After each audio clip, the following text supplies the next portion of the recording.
আচ্ছা, কষে দেখি 25-এর ক্লাস 10-এর যে 11 নম্বর কোশ্চেনটা আমরা এখন করব।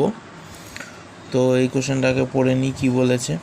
একটি 5তলা বাড়ির ছাদের কোনো বিন্দু থেকে দেখলে মনুমেন্টের চূড়ার উন্নতি কোণ ও গোড়ার অবনতি কোণ যথাক্রমে 60 ডিগ্রি ও 30 ডিগ্রি। বাড়িটির উচ্চতা 16 মিটার হলে মনুমেন্টের উচ্চতা এবং বাড়িটির মনুমেন্ট থেকে কত দূরে অবস্থিত তা লিখি। তো ঠিক আছে, আগে আমরা ছবি আঁকাই। তো এটা হলো আমাদের 5তলা বাড়ি আর এটা হলো আমাদের মনুমেন্ট, তাদের মধ্যে দূরত্ব হলো এটা। এইবার কি বলছে, 60 ডিগ্রি কোণ কি হচ্ছে? 60 ডিগ্রি কোণ বাড়ির ছাদের কোনো বিন্দু থেকে মনুমেন্টের চূড়ার উন্নতি কোণ। মনুমেন্টের চূড়ার উন্নতি কোণ হলো এই যে কোণটা হবে, এই কোণটা হলো 60 ডিগ্রি কোণ। আর গোড়ার অবনতি কোণ হলো 30 ডিগ্রি। এখান থেকে এখানে অবধি যে এই যে কোণটা হবে এটা 30 ডিগ্রি কোণ, এটাই দেওয়া আছে। আর বাড়িটির উচ্চতা 16 মিটার। 16 মিটার হলো বাড়িটির উচ্চতা। এ বি নাম দিয়ে দিই, সি ডি, আর এখানটা একটা নাম দিয়ে দিই পি। তো এটা হলো আমাদের ছবি। এবার আমরা জানি এটা সমান্তরাল সরলরেখা যদি হয়, এটা ছেদক যদি হয়, তাহলে এটা 30 ডিগ্রি হলে এই কোণটাও আমার 30 ডিগ্রি হবে। এই 30 ডিগ্রি কোণ হবে কেন? এটা হলো আমাদের একান্তর কোণ। একান্তর কোণ হিসেবে 30 ডিগ্রি হবে। আচ্ছা, এবার এখানে আমি অঙ্কটা শুরু করছি। কি কি দেওয়া আছে সেটা লিখি আগে। ধরি এ বি 5তলা বাড়ি,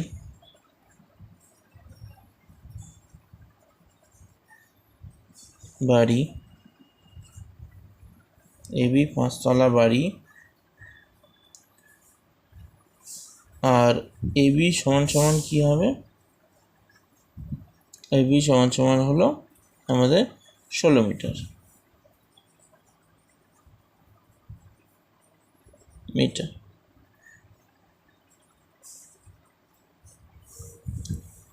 এইবার অ্যাঙ্গেল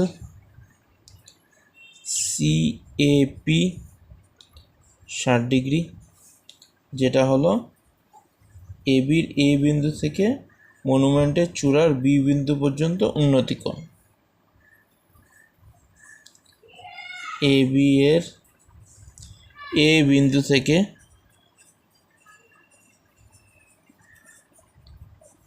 মনুমেন্টের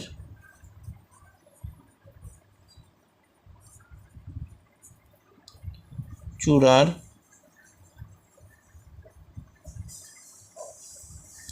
সি বিন্দু অবধি উন্নতি কোণ।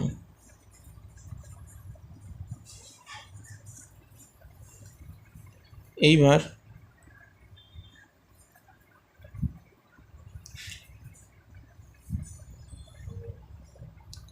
আবার অবনতি কোণ 30 ডিগ্রিটাও বলতে লাগবে। অ্যাঙ্গেল পিএডি সমান সমান 30 ডিগ্রি, যেটা হলো মনুমেন্টের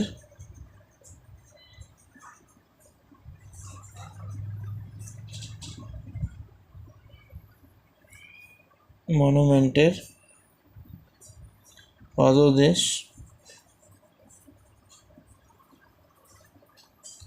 ডি বিন্দুর অবনতি কোণ।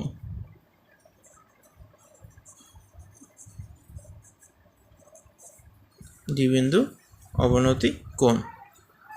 আচ্ছা, এইবার পিএডি 30 ডিগ্রি, তাহলে পিএডি সমান সমান এডিবি, দুটোই হলো 30 ডিগ্রি হবে।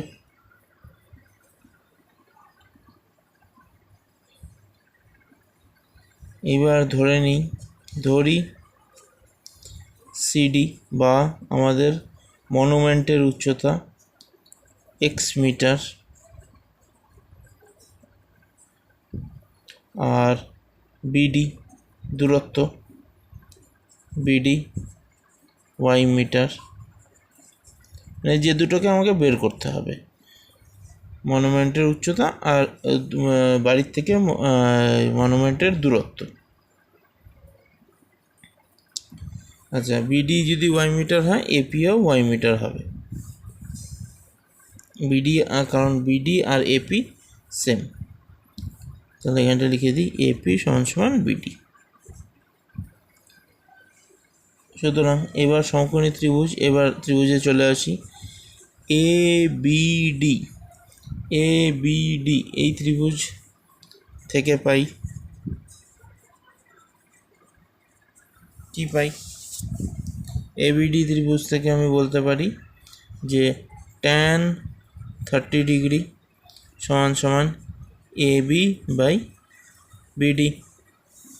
এবি বাই বিডি, এবির মান দেওয়া আছে আমার 16 মিটার, তাহলে এবির জায়গায় আমরা লিখব 16, আর বিডি জায়গা হলো ওয়াই মিটার বলেছি, ওয়াই।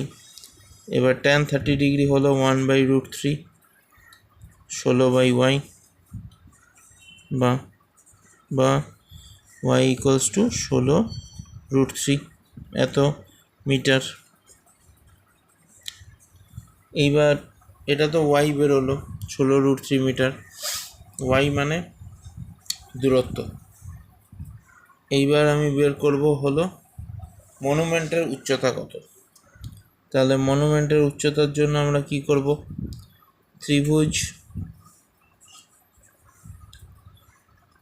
এপিসি থেকে পাই,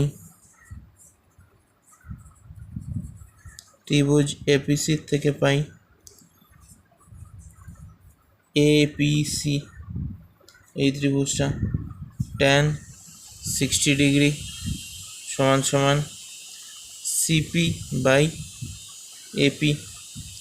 সিপি tan 60 ডিগ্রি হয়ে যাবে আমার √3, বা সিপি এটা বাই এপি। তো বিডি যদি আমার হয় 16√3 মিটার, এপিও আমার 16√3 মিটার হবে, 16√3, আর সিপি বের করতে হবে আমাকে। এবার সিপি কত? সিপি হলো আমার পুরোটা, সিডি পুরোটা হলো আমি ধরে নিয়েছি এক্স, তাহলে আচ্ছা এখানটা লিখে দিই, এখানটাই লিখে যায় ডাইরেক্ট, অসুবিধা নেই। সিপি হলো এক্স আর পিডি হলো 16, তাহলে এক্স বিয়োগ 16, এই পুরোটা এক্স, এই পুরোটা হলো এক্স, আর এখান থেকে এইটুকুটা হলো 16, কারণ এদিকেও 16, এদিকেও, এখান থেকে এইটুকুটা 16, এখান থেকে এইটুকুটা 16 মিটার যদি হয়, এখান থেকে এইটুকুটাও 16 মিটার হবে। তাহলে এইটুকুটার কত হবে? এইটুকুটা সিপি হবে এক্স বিয়োগ 16, এই পুরোটার থেকে এখান থেকে এইটুকুটা বাদ যাবে 16। তাহলে এখানটায় করে দিচ্ছি বাকিটা আমি, বা এক্সের এই √3 নিচে কিছু নেই, তার মানে 1 আছে, এক্স মাইনাস 16, এক্স কোনাকুনি গুণ করছি, 16√3 ইন্টু √3, তাহলে বা এক্স মাইনাস 16 ইকুয়াল টু 16 গুণ √3 ইন্টু √3, খালি 3 হবে, বা এক্স সমান সমান 3 16 48 যোগ 16, এদিকের থেকে এদিকে নিয়ে আসলাম, বা এক্স সমান সমান হয়ে গেল আমার 64 মিটার। তাহলে মনুমেন্টের উচ্চতা 64 মিটার। তাহলে এখন লিখে দিই মনুমেন্টের উচ্চতা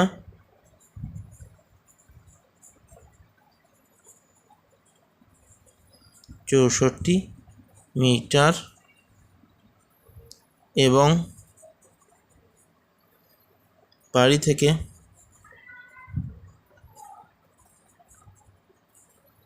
মনুমেন্টের দূরত্ব 16√3 মিটার। অঙ্কটা কমপ্লিট হয়ে গেল।